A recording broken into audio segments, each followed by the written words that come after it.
Бүгін біз Алматы қаласындағы әскери техникалық мектепте әскери ант қабылдадық. Бүгін біз қуаныштымыз.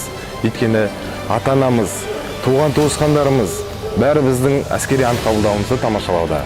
Мен бұл техникалық мектепте химия әскери мамандығын алып шықтым.